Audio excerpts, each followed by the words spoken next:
May 1945. The guns of Europe had fallen silent.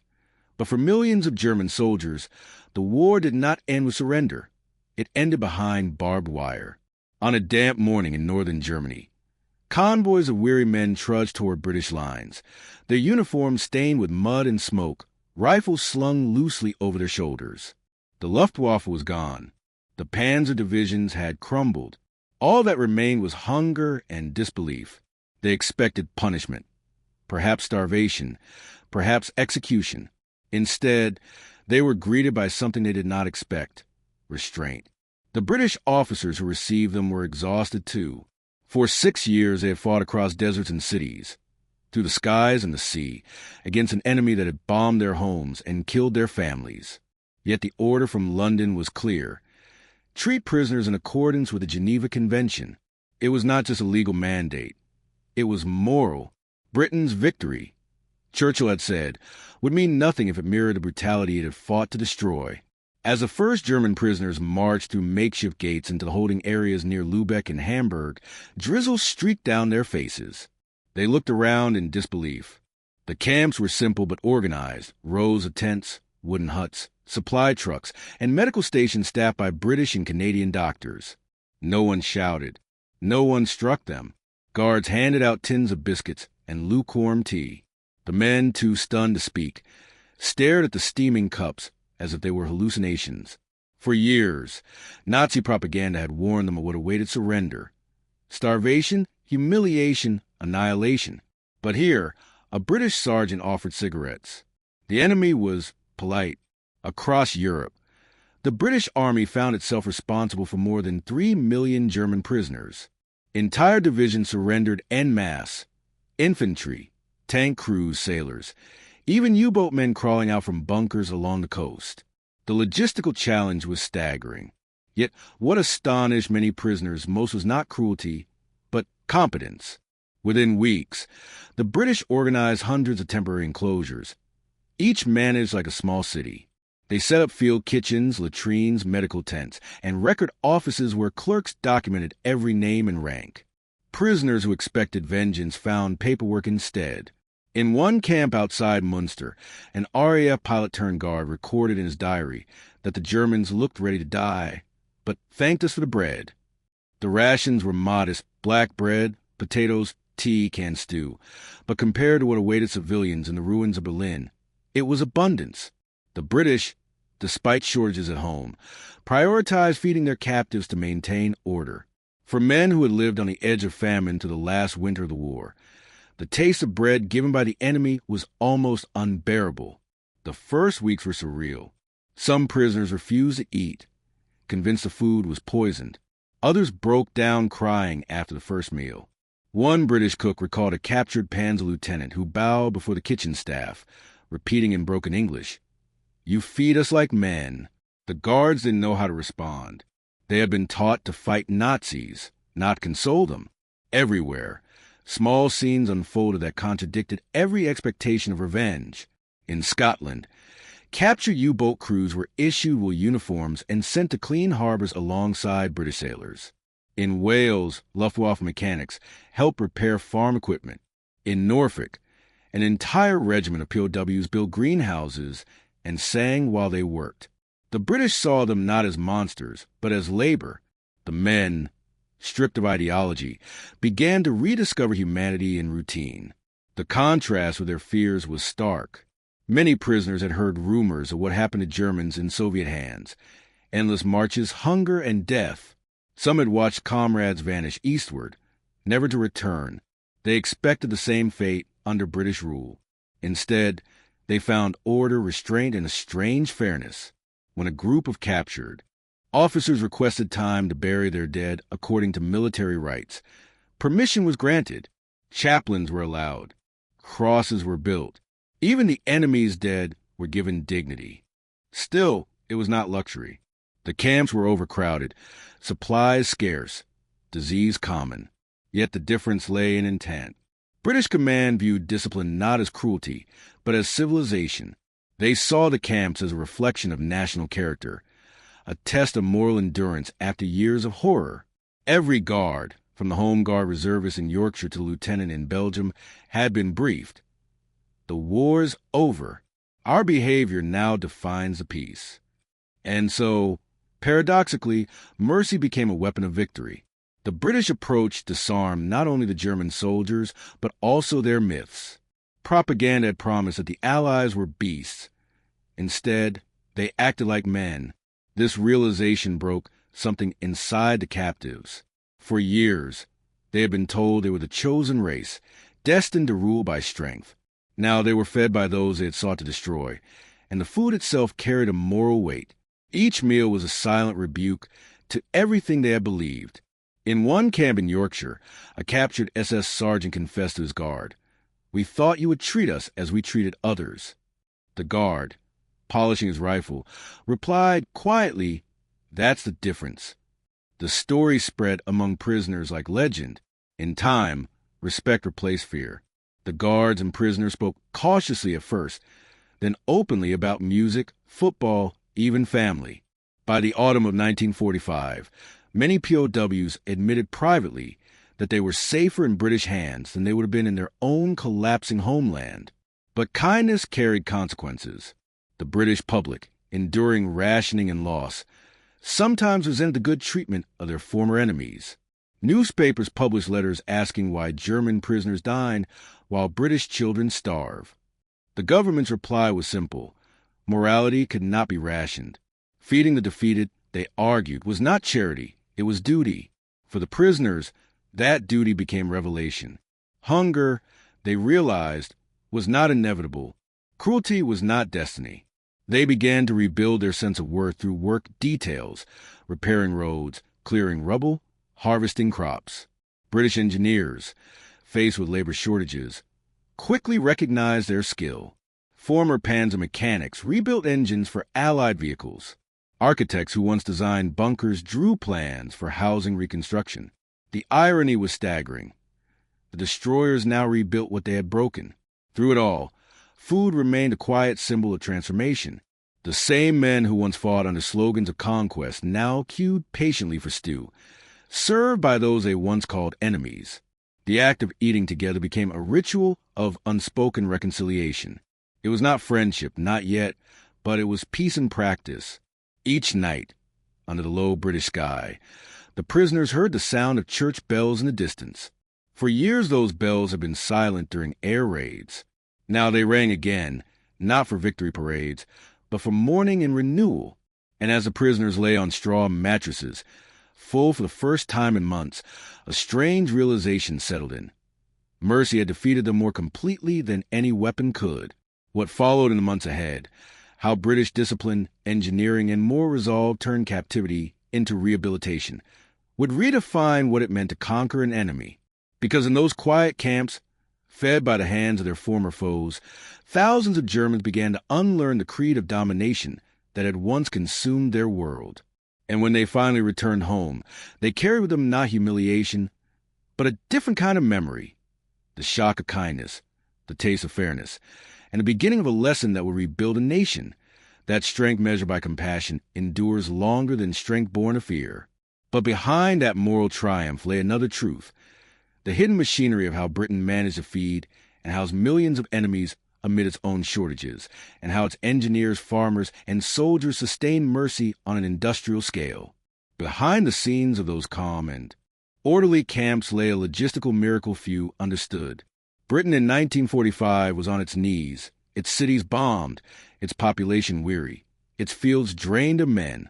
The war had emptied warehouses, rationed every household, and forced the government to count calories as carefully as ammunition. Yet somehow, a nation barely feeding its own people managed to sustain over 3 million enemy prisoners. It was an operation of precision, discipline, and quiet defiance against despair.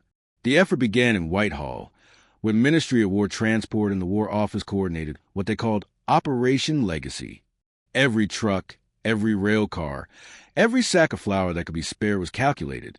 Engineers and logisticians, the same minds that had supplied the 8th Army across the desert, now turned their expertise toward feeding their former foes. Civilian ports reopened under military supervision. Merchant vessels brought grain from Canada. sugar from the Caribbean, and tinned food from the United States. Much of it bypassed bombed cities and went straight to the rural camps dotting Britain and the occupied zones. The camps themselves became case studies in efficiency. Each was built like a small town, centered around three pillars: sanitation, rations, and work. Army engineers designed modular kitchens that could feed 500 men in under an hour using portable steam cookers. Water purification units, powered by diesel generators, ensured safety from disease. Medical tents were equipped with captured German instruments repaired by British technicians. Every process had a rhythm, every meal a measured weight. Prisoners were issued enamel mugs and numbered spoons to prevent theft. Nothing was wasted, not even potato peels, which were fed to pigs that supplied meat to hospitals. Inside the system, discipline held everything together. The British command understood that morale depended on fairness. Ration scales were published on camp notice boards. 2,600 calories per day per man. Slightly less than for British troops, but generous compared to Germany's collapsing supply. Bread, margarine, porridge, stewed vegetables, meat twice a week. The consistency astonished the captives. To men who had eaten bark and weeds during the final months of war, this was civilization itself. Work became the next stage of transformation. The British faced a devastated countryside. Fields overgrown, factories damaged, manpower scarce. German prisoners filled the gap. Across England, Wales, and Scotland, they dug drainage ditches, harvested crops, repaired roads, and cleared bomb sites. In return, they earned small credits redeemable for cigarettes or chocolate. More importantly, they earned dignity. Many later said that working for the British gave them back their sense of being human. Supervision was strict but humane. Officers enforced rules without humiliation. Guards were trained to maintain distance, not dominance. In one camp near Derby, a colonel instructed his men, "These are soldiers who have lost, not criminals who must be broken." The word spread among the captives, whispered like a code of honor.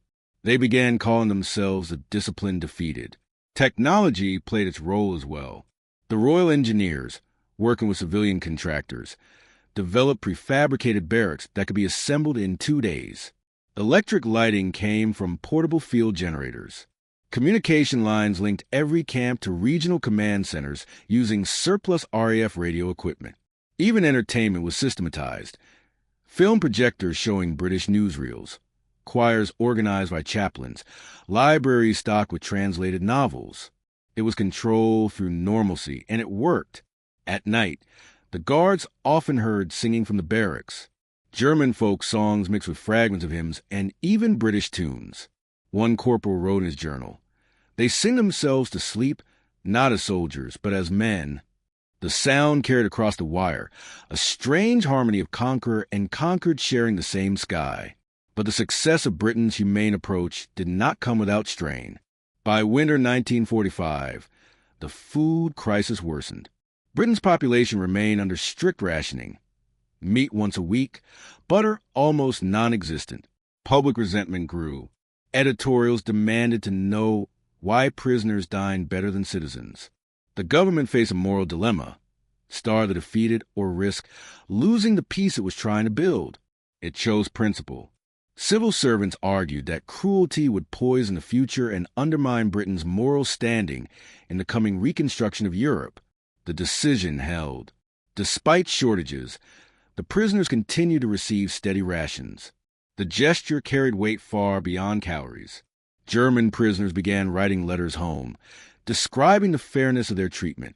These letters, smuggled past censors and shared across the ruins of Germany, became quiet propaganda for decency. Civilians who read them realized that the enemy across the channel was rebuilding not with hate, but with mercy. It changed hearts. Meanwhile, within the camps, education began. British chaplains, teachers, and psychologists introduced re-education programs, lectures on democracy, English, language classes, lessons on moral responsibility. For many, it was the first exposure to a world not defined by ideology. They debated politics, art, and philosophy inside huts that once held despair. The British called it moral rehabilitation. Some prisoners mocked it at first, then grew curious. A few volunteered to teach their peers, forming discussion groups that would later evolve into the first seeds of West Germany's intellectual recovery. When peace slowly solidified, the camps themselves began to dissolve. By late 1946, the British repatriation program was in full motion. Trains and ships carried thousands of Germans home each month. Many wept as they left. They had come expecting punishment and were departing as men who had learned humility. Letters from former prisoners poured into British offices, thanking guards by name. Some even returned years later as tourists, visiting the towns where they had once been confined. A few married local women and stayed. The impact of this experience rippled far beyond the barbed wire. In post-war Germany, ex-prisoners who had lived under British custody became advocates for democracy and European unity. They contrasted their treatment with stories from the East, where captivity meant suffering.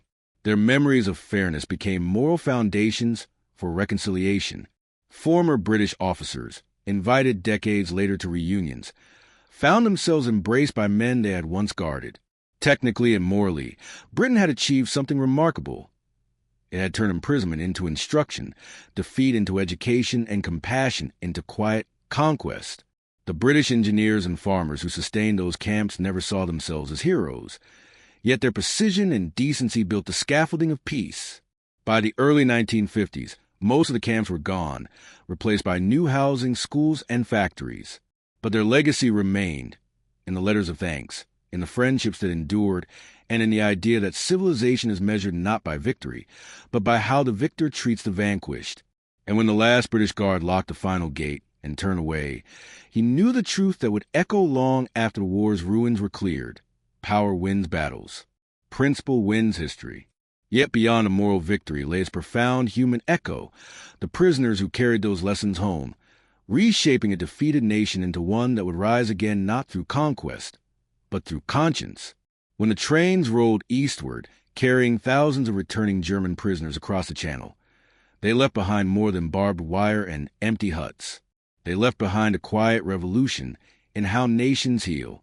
The men stepping onto the soil of a broken Germany were not the same soldiers who had surrendered in fear. They were leaner, older, and inwardly changed. They had seen mercy from the enemy. They had eaten bread given by those they had been told were monsters. And somewhere in that simple act, something fundamental had shifted in their hearts. As the trains crossed into the British occupation zone, the devastation outside the windows stunned them. Villages were reduced to splinters, cities to blackened skeletons. The Rhine was choked with wreckage. Children scavenged near tracks for bits of coal. For those who had spent months or years in British camps, fed, clothed, protected, the sight was unbearable.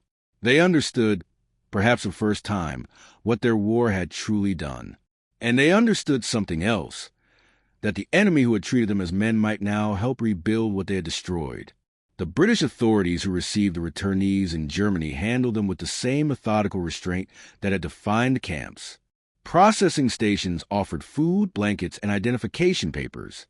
Former captives were assigned to reconstruction brigades or agricultural units, their labor now directed toward renewal. Many found themselves working alongside Allied teams clearing mines or rebuilding roads. The same men who once laid obstacles for war now laid foundations for peace.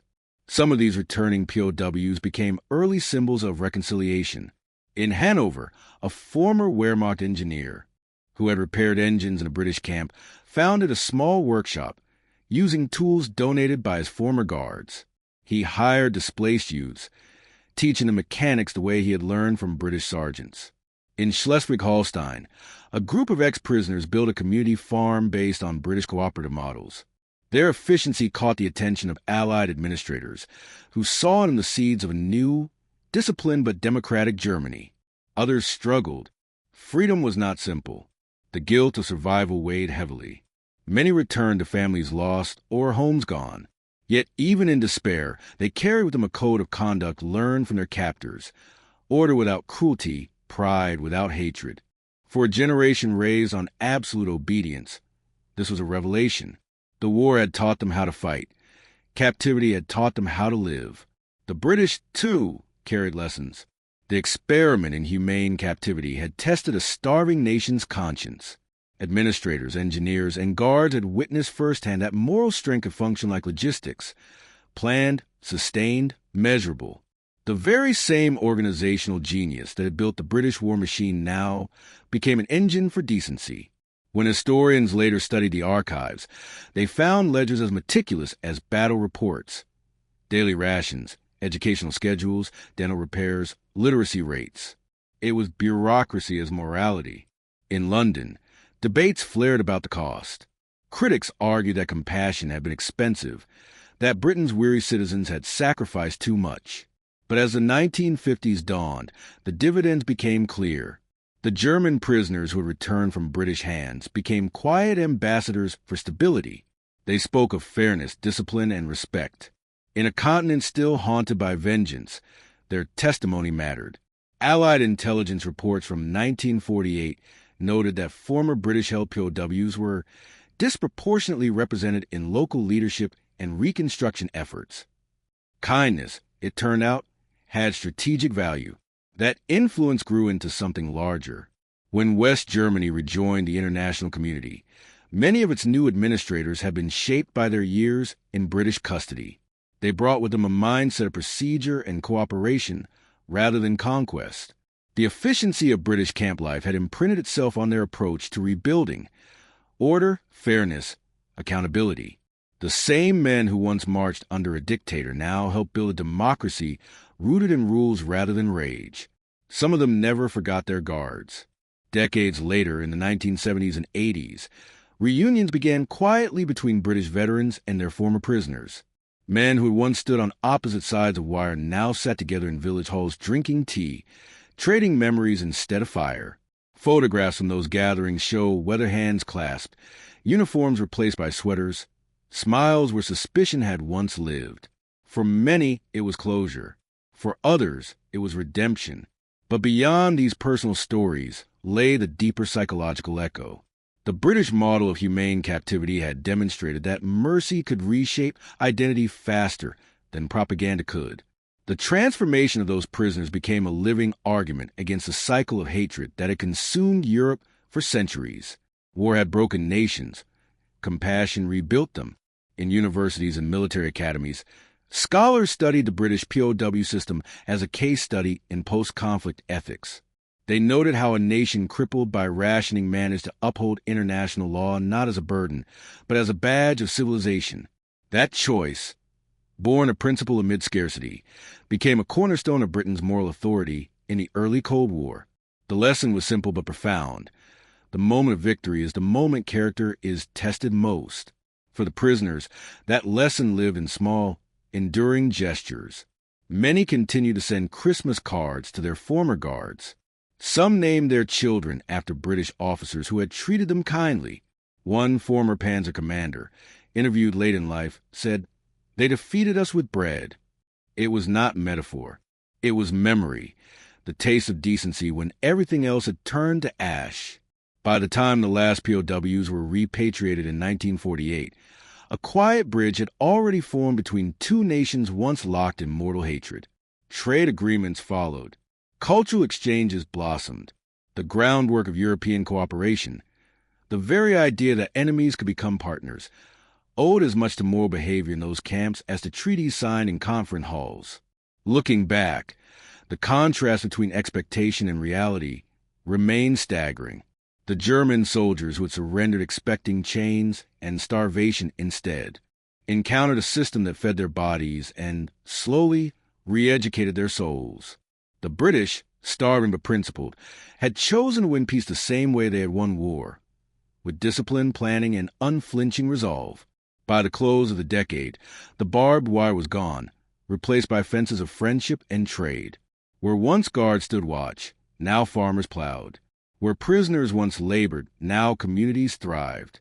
The story of those camps faded from headlines but endured in hearts, as proof that even in the aftermath of total destruction, decency could be engineered, compassion could be systematic, and mercy could be stronger than steel. And in the stillness of post-war Europe, when church bells rang once more over rebuilt towns, an idea took root that would define an entire century: that the true measure of victory is not how an enemy is defeated, but how he is treated when the fighting ends. Because in the ruins of 1945, on a continent drowned in hunger, Britain had given its enemies a meal, and, in doing so, given the world a model for humanity itself.